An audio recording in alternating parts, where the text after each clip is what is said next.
call Jenni Minto to be followed by Craig Hoy. Around 4 minutes, Ms Minto. Thank you, Presiding Officer. I would like to congratulate my colleague and friend Paul McLennan on securing this members' debate and associate myself with his praise for the British Heart Foundation and also Chest Heart Stroke Scotland. As Paul said, February is Heart Month. The heart is one of the most recognised symbols in the world. From Greek philosophers to I Heart New York to video games, the heart represents our strongest emotions, both positive and negative, and needs: love, fear, pain, health, lives. The heart is our body's power supply.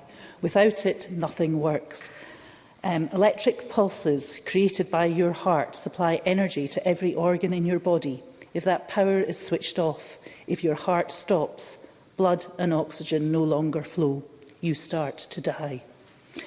Everyone in this chamber, I am sure, will have experienced the loss of a family member or friend or colleague due to a cardiac arrest.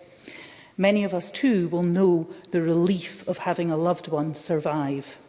It is these experiences that draw us to try to make a difference to help more people survive. And this is exactly what Mull and Iona Community Trust have done by investing in defibrillators. They have secured funding, located defibrillators at strategic points on the islands and appointed volunteer guardians to check them monthly. 37 of them. Research suggests that there should be one defibrillator per 1,000 people in rural areas. That would equate to 3 defibrillators on Mull. But Mull is 5 times bigger than Glasgow, where a defibrillator every 200 metres is suggested and has around 600,000 visitors a year. For out-of-hospital cardiac arrests, and there are about 3,200 in Scotland every year, the survival rate is only 10%. Starkly, every minute without CPR and defibrillation reduces the chance of survival by 10%. With statistics like these, you can understand why the Mull and Iona community has worked so hard to increase the number of defibs on their islands. To create such a network requires a lot of funding. People have raised money and businesses in Argyll and Bute have worked with community councils to enhance the network of defibrillators. For example, Scottish Sea Farms have installed accessible defibs at their facilities, and when Cruachan's iconic dam and underground power station played a starring role in the TV series Andor, Drax has provided funds to help create a rural defib network. But there is something very simple that could be done to boost the number of defibs across the country, ensuring that our rural areas and less affluent areas have access to them, and that's simply removing VAT.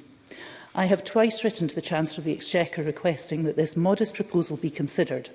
I very much appreciated the cross-party support in this request from a number of organisations, including St John Ambulance and community councils across Scotland. I hope that Westminster takes note of the Irish Government's decision to remove the 23% VAT levy from defibs on the 1st of January this year. The Irish Heart Foundation described this as a victory for common sense. I hope the Chancellor can have a heart and do the same.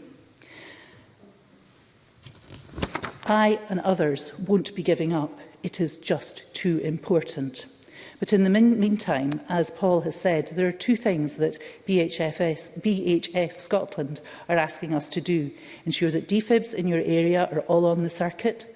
The national network of defibs, which has been created by BHF, alongside the ambulance services for quick access to help save lives. And also, as Paul explained, to learn CPR with BHF's new free online tool, Reviver. So, Presiding Officer, this February, I urge everyone not just to think of hearts on Valentine's Day, but all month, in fact, all year. And I found this haiku by American writer Eric Overby, which feels appropriate, an appropriate way to conclude my contribution. My heart beats with you. Love runs red throughout my veins, making me alive.